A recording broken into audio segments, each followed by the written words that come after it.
Welcome to Masters of Self University podcast, your highest source of sacred truths and universal wisdom. Hello, beautiful souls. I'm Rachel Fiori, mystic, spiritual teacher, psychic healer, and founder of Masters of Self University. Join our journey of soul transformation as we deep dive into this latest episode.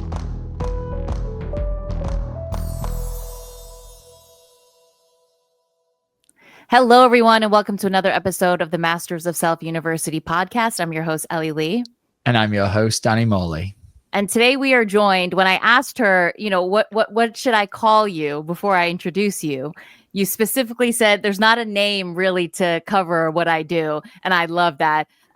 Donna Diane, she is what I've heard from many people that have done readings with you, an extraordinary, very gifted astrologer. So I'll just keep it at that. Welcome, Donna. Thank you. So happy to be here.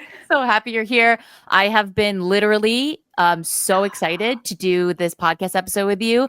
I am a nerd for astrology. I have had a very hard time learning it. I've tried to do some self-study. I've tried to join programs, but there is so much information. And I know astrology isn't like a thing where it's like you learn for 3 years and you're good. It is very much a very intuitive, but an ongoing study. It is a study for the lifetime. Yeah. I literally look at charts every day and I'm still learning. Wow. I listen to all these other astrologers and I love these young incoming astrologers because they're looking at the chart so differently and they're bringing such great perspective.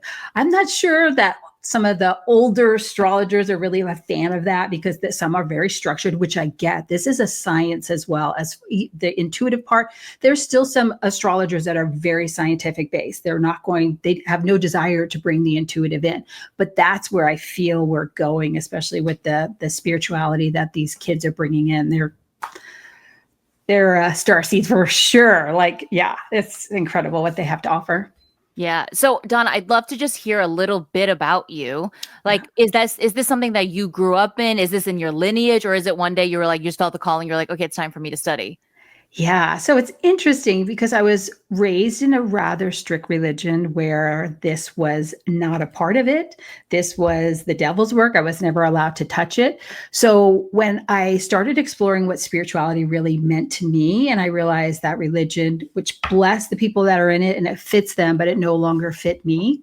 So I started on my spiritual journey, and this had to be like 30 years ago. And it's like, I look back and think of how the universe, God, has brought every person in to allow me to take the next step to get where I needed to be. I was living in Orange County at the time, and that's where I was like on the precipice of what's next spiritually for me. And I was going to a therapist. Somebody had recommended her, and turns out she was part of Michael Beckwith's church and gave me my first past life regression. And I'm like, what? Like, I found a therapist, like my first one who's talking like this. So from there, it just expanded, and every person, and I was, when I was on my journey, so I moved from Orange County, California to Seattle. Lived actually in Redmond, Washington, right down the block from Microsoft. And there, I would drive by it every day. There was a metaphysical center. And I'm like, I'm so curious, but I'm so nervous. Like sometimes you have that guilt. And I'm like, I'm so nervous. But there wound up to be an opportunity for me to go in the metaphysical center.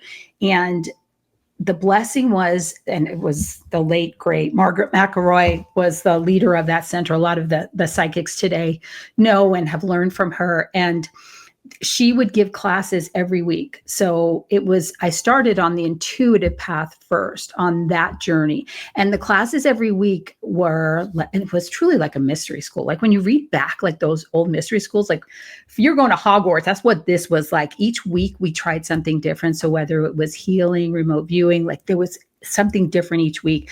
We would do intense meditations like I've never had, like group setting meditation. It's incredible. And in one of these group meditations afterwards, I was sitting there and someone 2 down from me said, "Oh, I'm starting to take astrology classes." I lit up. Like, I was like, I have to. And so I went over and I'm like, "Who's your teacher?" Joined, and from then on every single day. And I think part of it is, and even when you were asking like what type of astrologer, and sometimes I'm like, oh, do I change the name for what I do? Because first off, with astrology, I love that there's so many different types of astrology now. Like we have the evolutionary astrologers, the shamanic, there's so many different types. And I've studied all of them, taken classes, went to every conference I could find. I'm a Gemini rising, so I'm a perpetual learner. I've really had to really try to not constantly be where I'm learning from others, because now I have this great accumulation of knowledge. So my journey is to go and share it.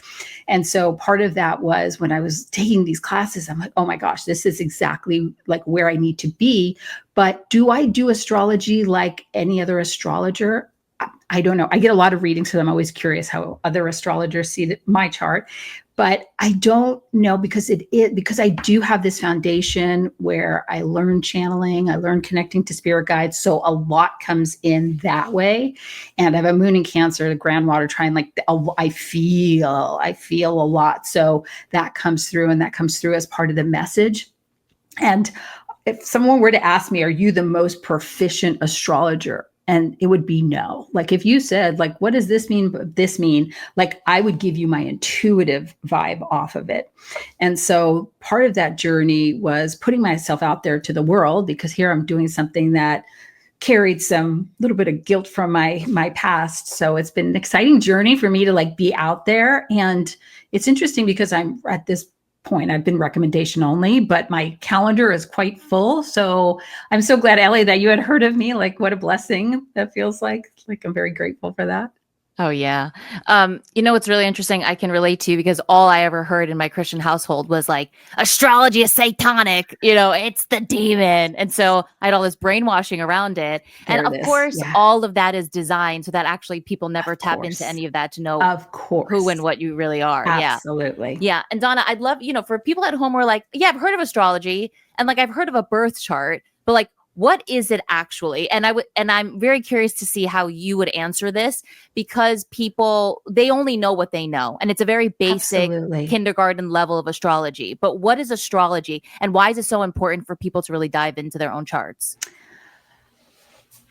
Astrology, when you look at the chart, and the amazing thing is, if anybody has their chart in front of them, you could literally hold it up to the sky, and that would be, and follow exactly where the planets were the moment that you were born. And I am very much into past lives, and that is real to me. There's such a theme that comes through, and especially with the evolutionary astrology, it does look at those past lives and say, why are you here? Like what has your soul come to evolve? What do you need to work through? And part of it is, a lot of times, and when we look at the way the chart is laid out, change is hard. And so what I do is, when I'm looking at this chart and I'm looking at, why did this soul come in? It's in there. Like, what is your big soul purpose? Not the thing that you do every day going to work. Yes, that's in there as well. But like, why are you here? And so I think that's probably, I would say, first would be like, what is my soul purpose? Second would be relationship. That's probably like the top two questions that I get. And relationship is important as well. Like anyone that has some Libra in their chart, they're learning to be able to balance themselves in the reflection of the other. They can't do the journey alone. There's something about the other that they have to learn. And oftentimes we'll look through the chart and see that they've had the past lives where they have spent a lot of time alone. And so they need this lifetime to be connecting with others and allow the others. I often, like when I look at the planet Venus, she looks, her glyph, her image in the chart looks like a mirror, and Libra is ruled by Venus. And so when you look at this mirror, it's saying that you can look at the mirror of your own life, and it's like this small little, those old mirrors that are all like fogged up and you can't see clearly. That's what it looks like when you're looking, just sitting by yourself. And then the other comes in, and kind of like you're in the Hall of Mirrors in Versailles, like they're holding up these beautiful ornate mirrors saying, this is who you really are. So back to the original question, like, what is astrology to me? It is that reflection of who you really are. And we see it even in the chart where, like, there's in my chart why I was raised in a strict religion. I had to go through that to be like, it was part of my evolutionary growth. And so that allowed me to be who I am today. And I'm grateful for it. And it's part of my story. So that's to understand the intricacy of those pieces. And I do think I know a number of therapists who are also astrologers, and the way they can integrate that with their work, healers who can see, oh, this person's, because even when you look at the signs, it relates to body parts. So there's healers that will look at the chart and say, oh, here's something going on in their hip area, because they look at the body part associated with the sign. And so there's so many different aspects that we can use it, which is why I said as well, you could study every single day of your life and still never 100% know it, which how exciting is that? But yeah, I really like just for that yearning. And I do think that there are so many souls on earth that don't know why they're here. Sure, they could have like a great day job, but it's like, why is my soul here? And we did have that influx of souls from, could be other planets, other galaxy, other solar systems, and they come to Earth and it's like, why am I here? I just want to go home. And that the story in the chart helps to answer that question. If you're here on Earth, there's absolutely a reason that you're here on Earth. And I do something called Starseed readings as well, which really the Starseed points are all in the chart. And we can look if your South Node past lives or moon represents past lives as well. Like we can look and see like what planets are aligned with some of these Starseed points that when you read about it, you're like, yeah, I feel it. I recognize that. And perhaps some people will even say, oh, my spirit guides are Pleiadians, and look at the chart and hands down, they have a strong Pleiadian placement in the chart. So I think it's expanding based on what it was 1,000 years ago and where we're going today, and especially Pluto heading into Aquarius.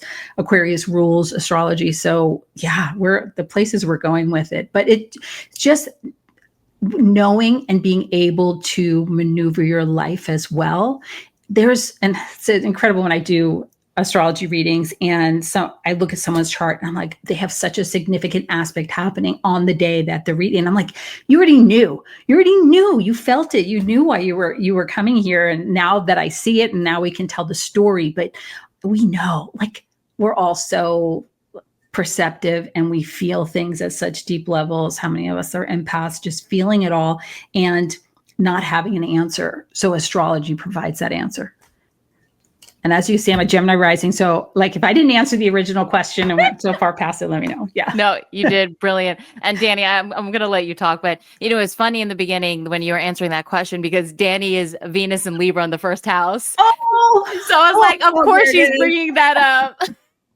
Yeah, I was going to say, please expand on that. You started talking about Venus and Libra. I'm like, go for it. Oh, that's great. Note. Well, there it is. Like, yes. That's we so can talk more. Yeah. When you speak about the starseeds, and this is what I've seen too. People really get attached to their astrological birth chart, and then they make excuses for why they are the way that they are. Mm-hmm. Right. And so they go, well, I'm a people pleaser because I see this thing in my chart and that's just what I am. And it's like, no, that's your wounding. You're meant to elevate out of that. That's a part of your evolution. And I've studied a little bit of evolutionary astrology, and I think it is incredibly fascinating. But it's true. It's about what is your soul meant to become? What is the evolution journey that you're here to experience? And I'm sure, Donna, and I'd love to know, like, especially in this particular incarnation, are the birth charts out of this world? That's incredible. There was one thing I wanted to say based on a comment you just said, though, because there's a great astrologer, Steve Judd, and he always says the planets impel, they do not compel. So when people use that excuse that it's their chart, that's not the planets doing that. Like, there's some energy behind it. And every planet and every sign has a light side and a dark side. And it's really like, what's the path that we're walking in? There's free will. We're walking through this life with free will. We get a choice. So what path are you going to walk down? But it does come to that evolutionary part of the soul where if you're naturally brought and attracted to the darker side, then perhaps this evolutionary journey this lifetime is to be brought to the lighter side, and you're going to have to work through that. Yeah, and growing up I know Ellie and both you, Donna, were mentioning that there was religious kind of programming of like it being bad. I didn't have any of that, but what I did have is this idea of, oh well, astrology is just used in this way to justify my own shadow. And for me growing up, it was seeing people that were into astrology were people that weren't actually willing to take accountability. And it was a lot of spiritual, I know now, like I can use the term, a lot of spiritual bypassing. And so I had a lot of resistance against astrology for a number of years, which is obviously shaped by some experiences that I had growing up, but also, you know, just a lack of my own evolution. And then eventually I opened up to it through Ellie, and she started teaching me all about it. Love it. And I realized, oh, like, it can be used that way. It can be used to bypass, but that's not a reflection of astrology by any means, right? It's a reflection of the people who are choosing to use that as a scapegoat to not look at how they're really showing up in the world. And that really goes with every modality. It's not just astrology, exactly. Every modality. Yeah. And that's the interesting thing. And the millennials brought this in. That's when this evolutionary astrology really came in, because it's so scorpionic, and all the millennials with Pluto and Scorpio, they're the ones that really they're like, we're not taking any of the crap that these older generations, we are here to change things. And yes, it's uncomfortable. And part of it is you do have to face those dark sides, and that's part of the journey. And that's what that chart also shows that. Yeah, there's something in evolutionary astrology called skip steps. And basically it's looking at the North Node and South Node. So South Node is past lives, North Node is future lives. And those skip steps are, what have you refused to do in past lives? And there's a story to be told. So perhaps your voice has been taken away. Maybe you were hanged. Maybe your tongue was cut out, and so you come this lifetime and you don't want to have a voice. And so you're going to have a skip step in your Mercury saying, no, you have got to use your voice. And it's going to be so uncomfortable. But the growth, on the other side. And that's what I encourage all my clients, just wait a year, and you're going to look back, and that growth, you're going to be like, yes, Saturn return, for example. Yes. Hardest thing to ever happen to me. But when you look back, you're like, the best thing to ever happen to me. I'm so grateful for that growth. So it's really finding that balance of, I do talk about those darker things that are coming up, but also how do we work through that energy? Because there are solutions, and it does. Sometimes we think it has to be super hard. And then I can shed a little bit of light on, perhaps we take this path, and here's options of things that we can do to help alleviate that. And we do have some of that. Yeah.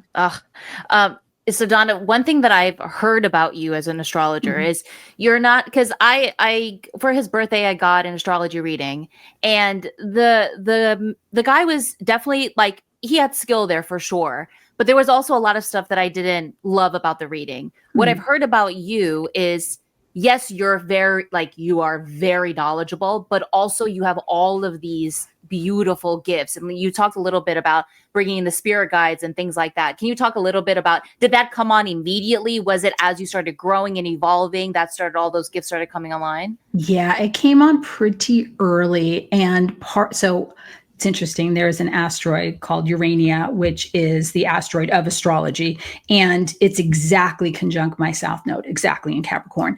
And I looked at the charts and they would speak to me. What I didn't realize early on was when I looked at the charts of someone else, their spirit guides were coming in at that time too. So I would be driving to my day job and their spirit guides would be giving me a list. Don't forget to look at this in the chart. Look at that. Look at this. And I'm like, I've got life to live. So I had to put some boundaries. I mean, I love them coming in, but I did. I had to talk to them and say, we have to put some boundaries around this. So before every reading, I'm off solo, just allowing the downloads to come through. And once the door is open, I allow their spirit guides, my spirit guides, to come in for that whole reading. And it's interesting because the spirit guides show themselves differently for each person, and it's not what you think. There was a client I had, and the only best way I could describe what their spirit guide looked like was almost like an ancient teddy bear. And what was interesting was we both did some research on what this looked like, and we found this like ancient Egyptian artifact that I'm like, that's it. Like, that is it. And she had such a resonance for it. And I'm like, yeah, so it doesn't show up like you would think it, like I'm seeing like fairies and angels. It does not like that. Yeah. So it's interesting, but is that just representation of their energy? Because sometimes it's very masculine and sometimes it's very feminine. Sometimes it's very old and sometimes it's quite got a lot of energy. So it is interesting what shows up. And, you know, I wish that I was sitting there throughout this reading, but obviously you have read Rachel Fiori's chart. And, you know, we've heard snippets of it, but I would love for you to talk about what that experience was like, number one, her being our mentor too, and like us knowing what we know of her and what we feel from her and all of these things. Like, but it's different when you get to look at someone's chart. But were there any monumental moments or things that you saw? You're like, what the hell? And real quick, full disclosure, she did also say before this podcast, it was okay for us to talk about it was okay parts for you to chart, talk about a chart. Ordinarily, we wouldn't. Never ask. I know. Yeah. I am like gave us top the green secret light. on charts. So, and it brings up just a little side topic, because what happens is when I am plugged into a reading, I'm so plugged in. Yeah. When I'm done, I unplug. So if some people come back and go, what about this in my chart? And I'm like, oh, I don't even remember I said that. So I love you asking about her chart though, because no, there are definitely some points that are very, very powerful. And I saw her greatness immediately. I saw what I was going to almost say future state. And it was interesting because like my guides pulled me back and it's like, it's not future. Like when I say future, like, I don't want you to think like 10 years, it feels like very close. So I don't know what the word would be like future, but very close. Like what this looks like, wow, what she's creating, what she's done in past lives, if there's any impediments, like we looked at that and there's reasons why her guides would put the brake pedal on if needed. And it's all part of it, but she's done this before. She's done this many times before. And gosh, as soon as I'm saying this, and I have no recollection if it's actually in her chart, if I told her, but like I seen such Atlantis vibes, like she's done this before. Did it go perfect? Did it go amazingly well?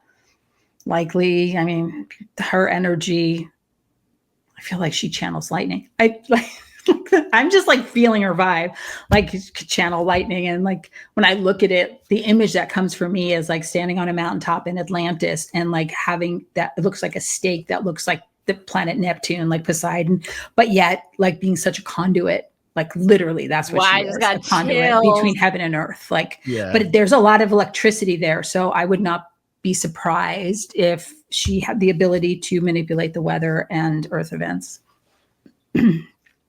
Chills. I have full head chills right now. And so, I mean, that's something too, like you mentioned, you talked about this a little, as soon as it's like you get in, you're just completely in the zone. So it's like the human aspect of you is like, all right, you just take a break right there. Right now, I am one with my soul and everything, and let's go in. That's kind of what I'm feeling. Yeah. And the guides are great though, because, and you just have to trust them. And you know what? Pretend I'm making this all up.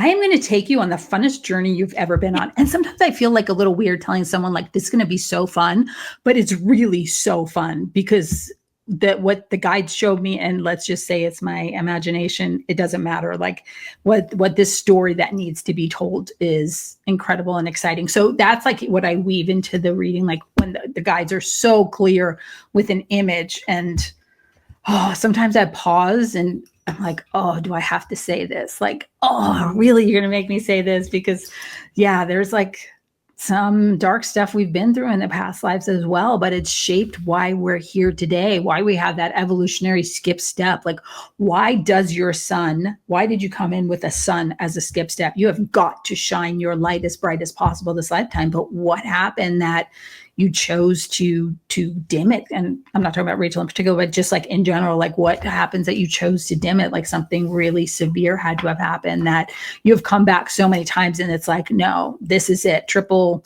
exclamation point. You have got to shine your light as bright as possible, which is not always comfortable for everyone. Yeah. Yeah. I'm sure too, what Rachel teaches us at our school is to become powerful divine beings, right? And so I can't imagine sitting in an astrology chart and being like, I can't handle that. Like that's the opposite of what we ever learned. I'd be like, give it to me, let me know so I can feel it and become it, right? But I'm sure you've had some readings where people are like super triggered by the things that you're saying. And what I do is intuitively pick up on their energy. So sometimes I'm doing a reading and all of a sudden, like, I'm not keeping track of time and an hour and a half has gone by. And I tried to keep them to an hour and I'm like, oh my gosh, this person's like so open and can accept this level of intensity. And then there's other people that it's kind of like the 40-minute mark and I can tell they're fully saturated. And I'm like, okay, we're going to ease up here. And that's part of being a reader, is like being that intuitive with your client to know what they can handle and what they can't.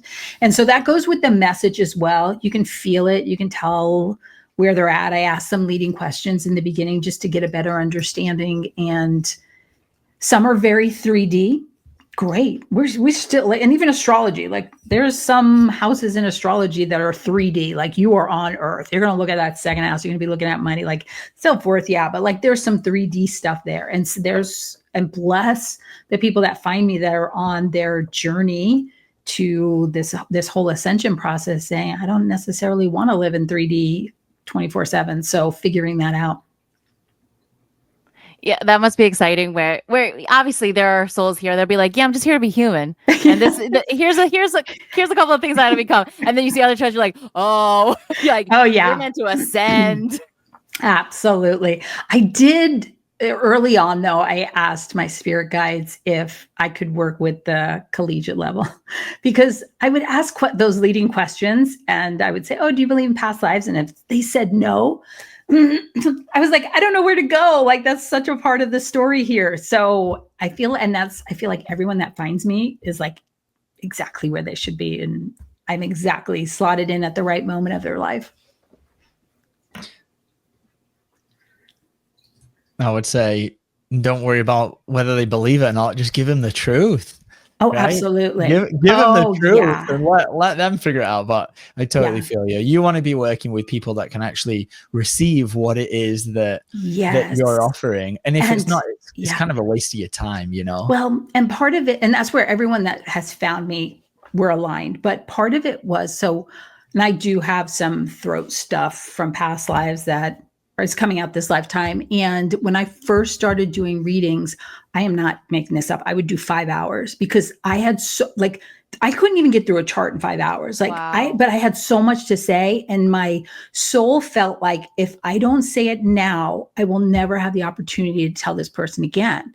So they were wiped out, though. I didn't realize what I was doing to them. Like, it was way too much. So I even feel like the astrology readings are evolutionary as well, because I start with the natal chart and I start with the main points, and we can spend an hour and a half just on that. We haven't even talked about what's coming up for them, what the opportunities are, what the eclipses are going to be doing to their chart. Like, there's so much more. So I have regular clients that come back, and I think that's part of what I was talking about, like feeling how much they're ready for. So some just are the foundation, but we always grow on that. Where I feel like that's part of my job as quote unquote teacher as well, to be able to help their soul grow and evolve. So if we're going back to the beginning about like, is this an astrology reading? Yes, it is. That's my tool, but it's so much more. Yeah, it provides that beautiful framework for you all to have a little bit of context about, someone's growth. That was one of the things I loved when Ellie was studying the evolutionary astrology.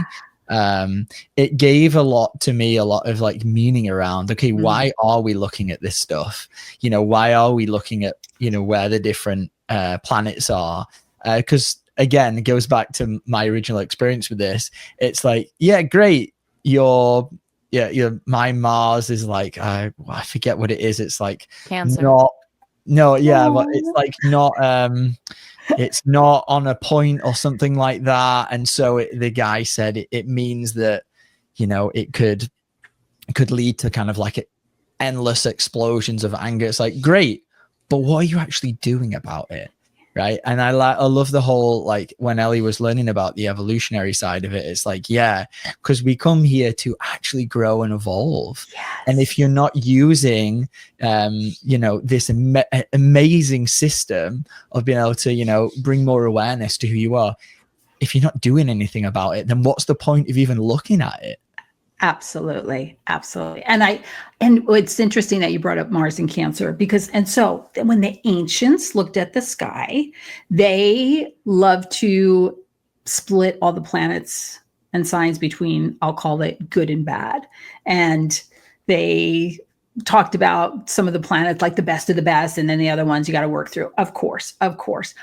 When I look at the chart, like I have a moon in Cancer, which oh my gosh, if you read anything about a moon in I feel Cancer, that in you. Like, oh my gosh, really nurturing. Yes, definitely. But I think because the rest of my chart is like my Gemini rising probably overshadows that. So it's so interesting though, how people want to they learn it, they hear like your top 3, right? And they want to like put you in that box. And so that's like the part I think the intuitive brings in a little differently, where if I looked at your Mars in Cancer, I wouldn't be like so scientific and say, oh, based on and I'm not making this up, I'm a Gemini rising. I've had 1,000 astrology books in front of me. I've dwindled it down to about 500 now. So I'd be like, oh, out of my 500 books, like, what does that mean? And if we're looking back to what your ancients said, it wouldn't be like the best of the energy. But I say, no, like, let's look at this in more modern terms and look at it intuitively, which that Cancer is going to be so intuitive. So you could be an intuitive warrior, right? I mean, there's like different ways to look at that type of energy. And I'd be curious, like, what house is it in? But like, that's the type of stuff I would look at. I wouldn't necessarily say it's negative, which some astrologers would. I would be like, wait, like, why did you come in with this? Like, that's the question. Why did you choose that? Right. What a beautiful perspective to take. Is like, oh, why is this here? Yeah. Right. And get curious, because we chose these things for a reason. Right? Exactly.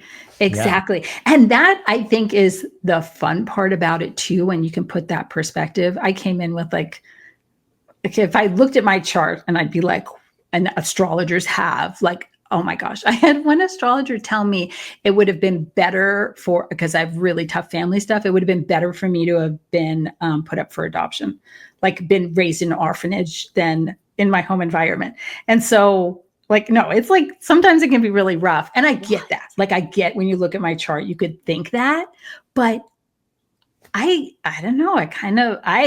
For who I am, I love the energy. It allowed me to find a voice and be so brave and go do crazy stuff in life, like go travel the world by myself, like go do things. And so I appreciate that energy, but I do understand an astrologer looking at it would be like, what the, yeah. Are you a sun sign, fire sign? No, I'm a Taurus. You're a Taurus. Yeah. So Taurus, Gemini, Cancer. Yeah. Okay. Yes. Beautiful. Yeah. Listen, I wouldn't know anything if I looked at your chart, but I still would I'm a very first grade level, but it's still exciting to because you're so bright and like I can feel so much.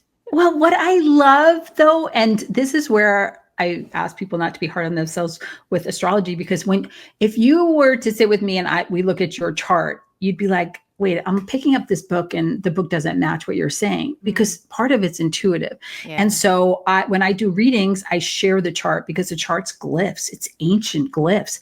When you look at it, you're getting downloads. And like that is more important to me than any book or video you've heard about an aspect or a planet placement. Like, what are you feeling when you look at that? Like, it's speaking to you. It's ancient language. Wow, I just got a vision of a hieroglyphics, just like when you look at it, it's just all of this stuff that's encoding. Yes, exactly. And clearly, this is something you've mastered in lifetimes. Like you've done this for lifetimes, which makes you brilliant in this lifetime with it. Yeah, I didn't do it. And this, I've had astrologers tell me, which I can see, I didn't do it for the right purposes. Almost is going back to what Danny said earlier about like sharing honestly with your clients. And based on the way it looks in my chart, I likely told people what they wanted to hear rather than giving them like what the truth is and how to work through that. And yeah, my South Node's in that 8th house. So I'm not sure what deceptive means. I've done with that astrology. So I came back this time to have no ego with it. Yeah. Like, I really don't like whatever's best for you is all and maybe that's why I came in this time with the Cancer moon. So like I could like be nurturing and say what's best for you. I do have Mars and Leo, so I have plenty of ego going on still. But yeah, it's like I'm like here to serve. Wow. That means your North Node's in your first house. If you're it's actually your second. Right on the cusp of my first and second. If you move it by a minute. So it's interesting. I have my North Node and Moon then in the same sign in the same house, which typically is one of the indicators that because the nodes are associated with the moon. They're the nodes of the moon. So that means the moon is related to past lives. So when the North Node and the moon are together in the same sign and house, it says that you're here to redo something with that energy. So I'm clearly here to redo with that Cancer energy. It's fascinating because I wrote in my notes right now to ask you the next ego, because one thing I've heard about you, this is what Rachel has said about you, is that you have absolutely no ego when you're doing readings. Yeah. And, I'm sure a lot of people, when they read certain birth charts that are very powerful, right? Their ego could come and they could get triggered by it. And then now you're mixing up all your wounding in a reading. And now you're making it about you and not selflessly about the other being. Absolutely. Yeah. So you really came here and you've accomplished it, because this is what I've heard about you, that there is no ego when you're doing the reading. Yeah. Yeah. I'm here to serve. I do have an Aquarius midheaven. Like I am here to serve. So that is part of the mission. And hopefully I'm succeeding. Fingers crossed. Yeah. My next question for you, Donna, is, so you're in this place now, right? And I'm going to tell you right now, you're going to blow up. Let me tell you something. When I get to book a reading with you, I am going to be blasting you everywhere. Okay. But anyways, Donna, you're in this place now in a very pivotal time in human history, right? I always like to call this incarnation the greatest incarnation, because we came here to create a new earth, right? Incredible. We came here, absolutely. Really. So now that you're in this and I know that you talk about your day job, which is so funny to me. I'm like, how is this not your full-time everything? Because I can already tell from just speaking to you that you're like next level. But are you in this place now where you're starting to feel and see like, what I'm here to do and how to help people as they evolve is massive? Absolutely. And it's interesting. I do have a day job, and I did take a year in the last decade and say, I'm going to do astrology only. Something shifted, and it's probably that North Node and my moon in that second house of self-worth and money. And I am a Taurus. So, and it was for me, the balance. I did not want to look at astrology. Like it put pressure on it. And I was losing the love of it. And so I said, you know what, I'm going to, and I really think those Gemini placements, the duality, like I can do a day job and I can do this. Like, and if I do readings during the day or readings at night or on the weekends, like, I'm like, okay, this is like, I can do it. I have that flexibility too with my day job to be able to do that. So it's interesting. And maybe it's my Gemitic mind that like I need that. So it's interesting. It's that interesting balance, but that's something I need to work through. That would be my evolutionary journey. I do have Sun as a skip step. Like, why do I blind my light sometimes going out into the world? So I feel this precipice. I have Uranus on my Mercury right now. So my communication. Wow. So that's what. And you're doing this podcast right now. Of course, is all about. So yes. And he's going back. It's in Taurus, late Taurus, and he's going back into Taurus to hit it again. So I'm like, okay, there's another upgrade, Uranus, you're going to be giving me. Uranus is the ruler of my midheaven. It's like, okay, like what my big soul purpose, this is the time. This is the time that I'm truly walking into it. So there's no accident why I'm here with you all, to be clear. Yeah. Sorry, Dan, did you have a question? Because I'm just rolling right now. You keep rolling. Take it away, please. Donna, you know, when someone first enters into astrology, you hear a lot of things of people talk about like, oh, you don't want placements in this house, and like that's not a house that you want to touch, right? And so I've heard over and over and over again that the 12th house is like, oh, that's I had to buy a book on the 12th house because I couldn't find any accurate information on why do I have so many planets here and what the hell is this house? And even as I read the book, part of me is like, this is still not encompassing what this 12th house is. And so what is the 12th house?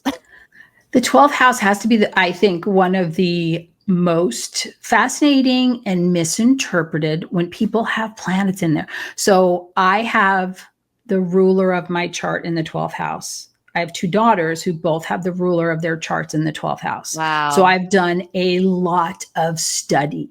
And for instance, so it's my Mercury that's in there. I have the 12th house, like when you look at the darker side from past lives, I've definitely spoken the crazy, quote unquote, crazy talk. And I don't know that we're doing now, like quote unquote, crazy talk. And the world wasn't ready. So I was institutionalized. I was put by myself. I had to spin in my own mind and not allow my voice to be used. Like, and so to me, it's like, what story? And it goes back to that story. Like, why did you come in with planets in the 12th house? Because on the other side, that's Pisces house. That's the accumulation of all the other houses. There's such power in there. You got Jupiter in there. You're surrounded by spirit guides. That's where your spirit guides are. Like, you have so much help and support. So each of the planets, you have to look at the signs and what they're going on in there. Saturn in there, that's a tough one. It's saying you have carrying guilt from past lives. There was something huge you were supposed to do and you didn't do it. And you come in with this life. I do know anyone with Saturn in the 12th house, because like you'll talk to them and they'll be like, I have a weird, like, they get a weird feeling in their stomach. Like, it's just a weird, and I think it's because Saturn's so dense. It's like at a cellular level that they carried in this energy from a past life. And it's like, let's talk about how, like, what are you supposed to do to release this? What are you supposed to do to accomplish whatever that was you didn't do in a past life? So like, when I look at that Pisces, like Aries is the alpha, Pisces is the omega, like it's the all encompassing, all knowing. And if you look out, like each of the water signs is represented by a different body of water, but Pisces is the ocean. Like, how do you hold back that much energy? I think there's like a song that talks about emotion and trying to hold back the ocean. You cannot put a box around the ocean. You have to let it flow. So it's a very big energy, especially when there's planets in there. I personally see it as like something so beautiful because that's your connection to source. Like, that's where I channel my Mercury in the 12th house. Like, thank you. Like, that is my channeling ability because I am so connected in with all of that. And perhaps it's, even though it can be overwhelming for a lot of people. Like, I mean, even today, like what happens when you hear voices? Like, and I hear voices in my head all the time. Like, I don't know if I could have said that, like, 100, 200 years ago, like said out loud, like I hear these voices. And so it's really like where we're going. But society, like through and especially like the childhood, depending on how that all goes, like you could have these preconceived notions in your head that we're here to talk through and break through and really get you to that ascension process and really figuring out like you're here, like there's a reason you're here, like let's see what that's all about. Ellie, do you have anything else on the 12th house before I ask the question? Yes. Donna, so you have your Mercury in your 12th house. Mm-hmm. Me and Danny have our Mercury's in 12th house. See, it's my favorite. I'll tell you that the gift about it, we're telepathic. So most of the time, this is like, every time I see Mercury in the 12th house, I'm like, and I talked about my 500 astrology books. Have I read them? I don't need to. I am literally sitting here assimilating all the information in them. I fully believe having Mercury in the 12th. You're very telepathic. And I think one of the gifts is that this is where I like pause because the guides come in and say stuff. So let's say you're driving your car and you drive by somebody and all of a sudden you get a weird thought. Like, oh, I'm going to, what if I drove off the side of the road? Well, that wasn't even yours. You literally picked that up. Like, what a blessing. You picked it up from somebody that was next to you. And part of it though, and I remember like even 10, 20 years ago, it would be like, oh, send the energy back to where it came from. I say, please do not take that energy, throw it in the Pacific Ocean, allow Earth to recycle it and create something beautiful. Like, don't send it back to that person. Like, you've just given them a gift that they're going to walk through life now and have that release from them. But it's pretty heavy for those that have it. And so that's what I like to talk to them, because I like souls that have it, to help them understand when they're hearing something in their head that does not sound like it would be a thought of their own, and it's not, and how to release that and making sure you don't hold on to it, because that's when we spin. Yeah. So I'll, because my Mercury in 12th is in Pisces. Yeah. The fact that you're talking about the examples that you're bringing, I mean, it's so like, wow. Wow. That's powerful. Okay, That's great. yummy. Wow. Good to know. Yeah. Love it. All right, go ahead, Danny. Well, I was just going to bring in the number 13, because we spoke about the number 12. And obviously, the chart is divided into 12. And I've also heard about like the 13th sign, and 13 being like the code breaker, right? And how, and I don't know if this is included in evolutionary astrology. No, but like, this is Ophiuchus, the 13th sign. Okay. Yeah, this every decade this comes up. You could Google it, and you're going to find an astrologer brings this up like every decade. And so it's in Vedic astrology. Vedic looks at the chart differently, because the signs have shifted. And so and I'm not going to go into explain because I've studied Vedic, but by no means am I experienced in it, but they do look at it. A lot of my Starseed works in that way as well, because we're looking at the placements in the sky. And so Ophiuchus almost like crosses that boundary between Vedic and Western astrology, and you're trying to merge them together, and it doesn't fit. I get it. And people love it, especially when they're born within that time. Like, they love hearing about it and thinking it's something unique, but it's trying to merge Vedic and Western tropical astrology. And we can talk more about that, but literally it will come up like once every 5 to 10 years. Somebody's going to bring it up and argue it. And they argue, and you're not going to convince the rest of us though, but yeah, and I don't know much about it other than I think I watched a documentary once, and it was all about trying to get to the origin. I think it was called like base code 12 or something like that, and it was in that, and I was like, oh, that's interesting, like the number 13. And obviously the example that was given is there's 12 disciples. Jesus was number 13. And we're given so much like negative programming around the number 13, Friday the 13th. Right? You have to be careful. And so we're made to fear something like 13. I'm like, it's got to have its roots in something powerful. If the general consensus. Well, Friday the 13th is a Venus day. Friday is a Venus day. So this was during the time when they were trying to take down the power of the feminine. So all of a sudden, Friday the 13th became a bad day, but it's actually so powerful. Yeah, I have learned that obviously we live in, as we know, the upside down world. So whatever the general kind of consensus is, not black or white, but for the most part, flip it upside down and you're going to get closer to the truth. Not always, but for the most part. But and I'm open to whatever you want to believe. Like, if you came to me and said there's 13 signs, I'd be like, I love that that's your belief system. Like, who am I? Honestly, who am I to say there's not? Honestly, I know what I believe, but if that's your belief system, I will support you in it. Brilliant. The other thing that I wanted to just bring up and ask you about is, now I know mostly you're probably working kind of one-on-one, but I know some astrologers, and I don't know if you fall into this category, they look at things on a kind of like a more macro level. So I've heard particular people reading charts for like, the US, and kind of like looking at things like that. Do you dive into things like on a collective, obviously the collective is expressed through the individual self. So you're always looking at that. But do you ever dive in and start to do readings on like, no, not So your that's vibe? called mundane astrology, and I'm a practicing astrologer. So practicing is different than the mundane. Mundane does look at those big world events, and oftentimes you'll see that once you get in that realm, and like there's some financial astrologers, and they stick in that realm because that becomes their forte. And that's their niche. But when you're practicing, I'm more looking at everything that's happening in the events to your personal chart. I want to see how it's going to impact you. I might look and say, like, watch this energy if you're out that day driving. There's going to be some Mars energy and people are going to be like having the foot on the gas pedal. Like I might say like a little heads up for that. But no, I don't look at that. Great.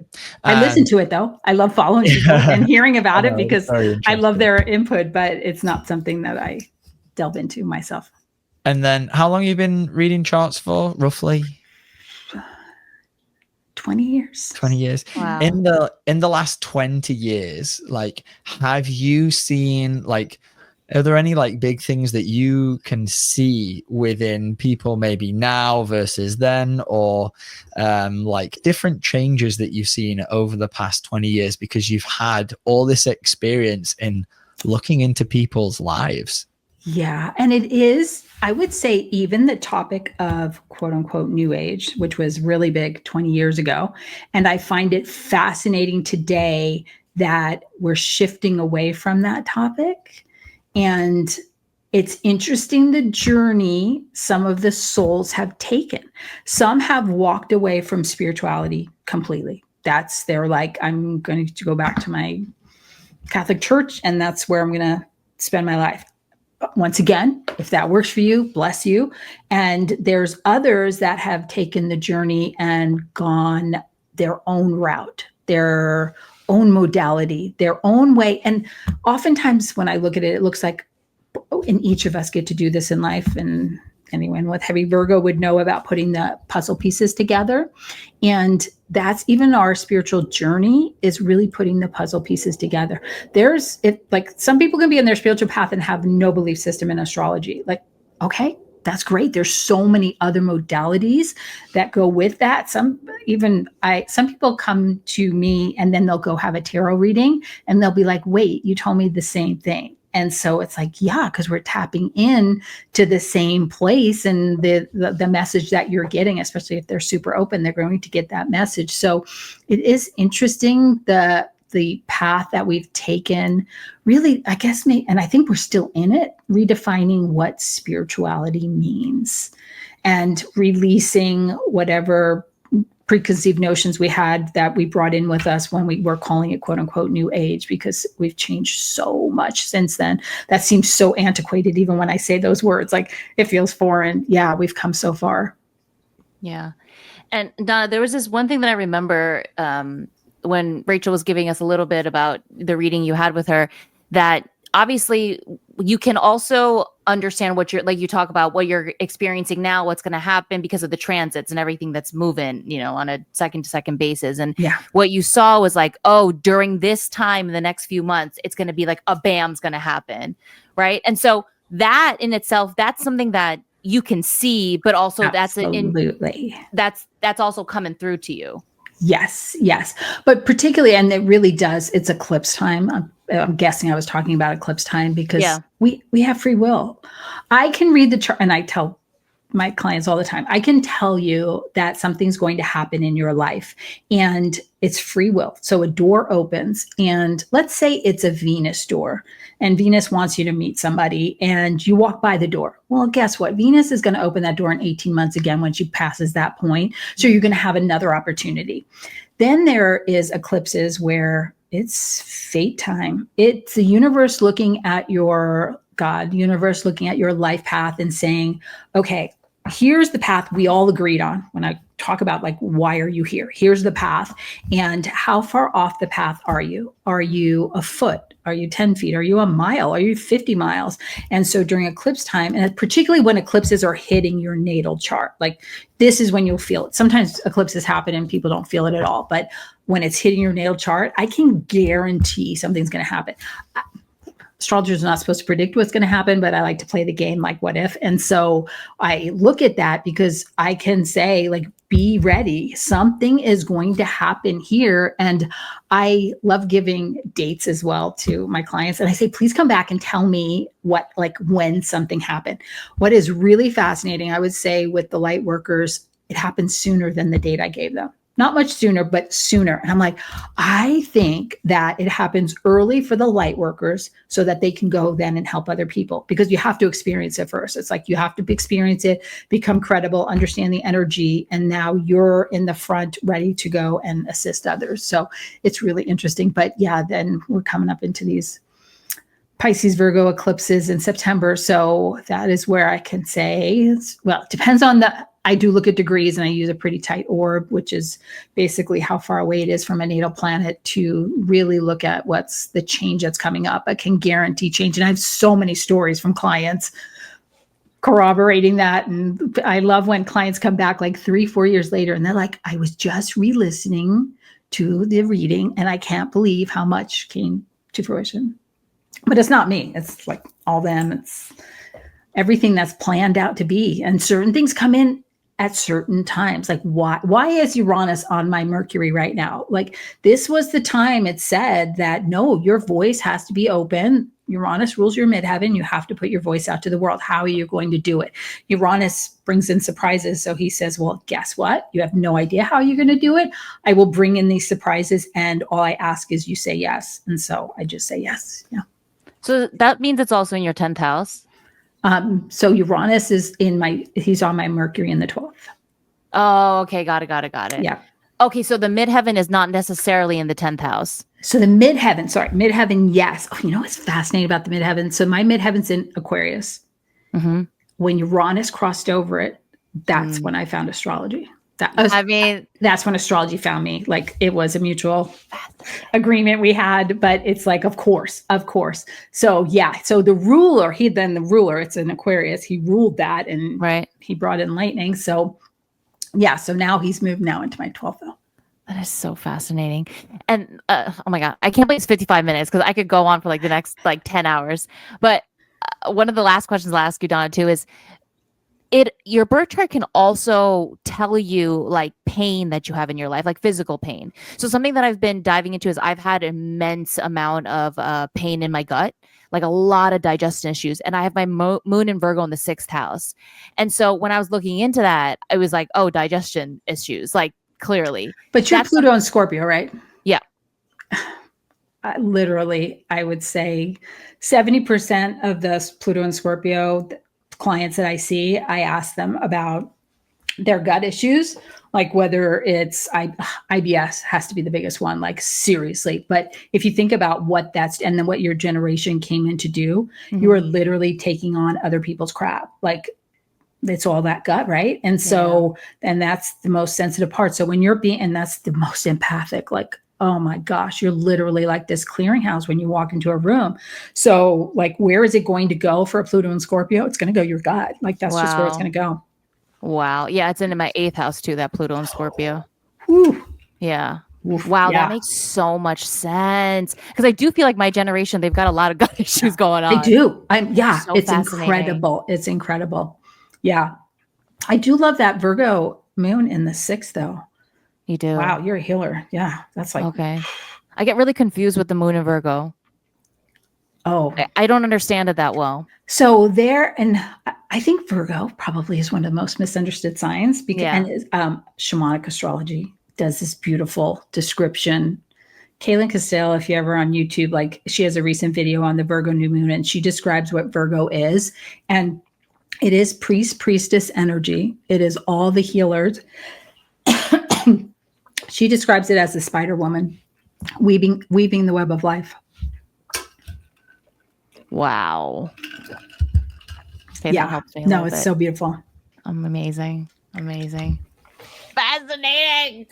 Oh my God, Donna, we could just go on forever. Did you have a question?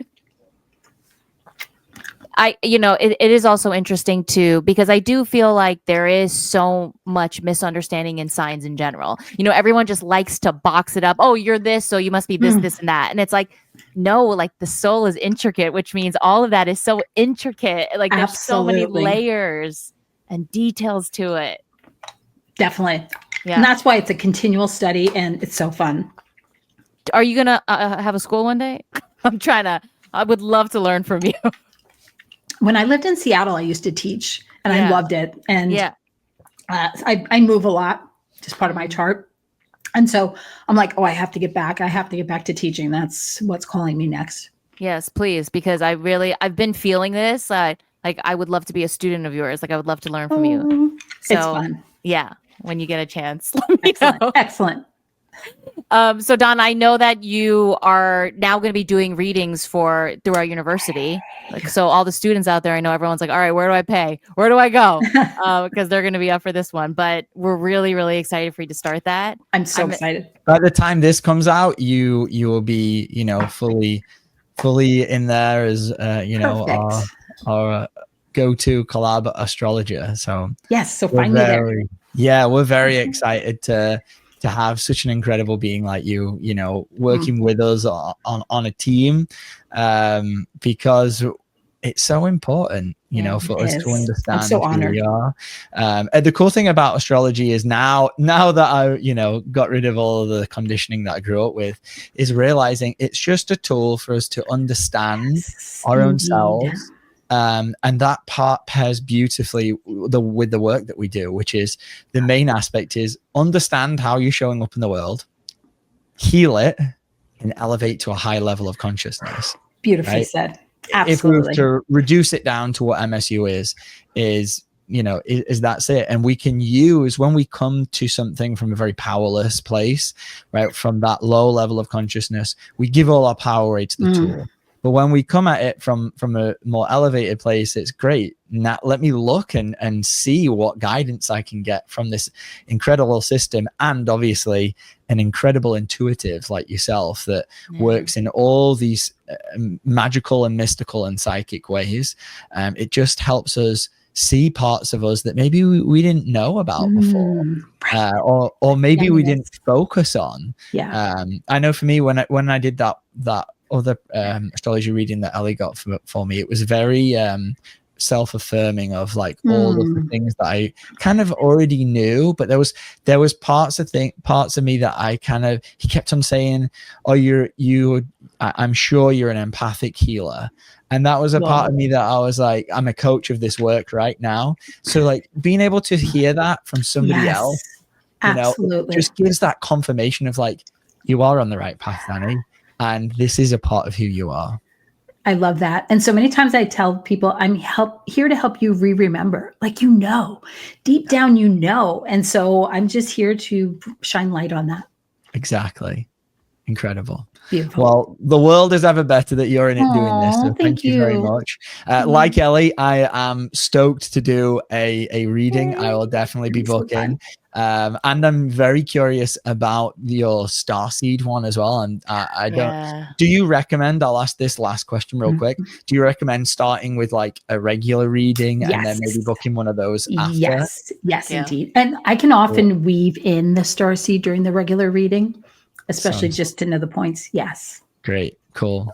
Yeah, we will be booking, but we know your calendar is busy.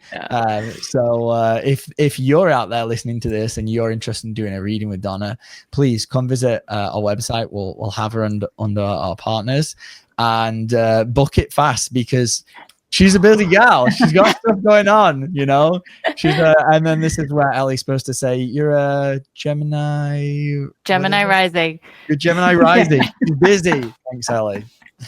I got you. Thank you so much for being here, Donna. My absolute pleasure. Thank you so much.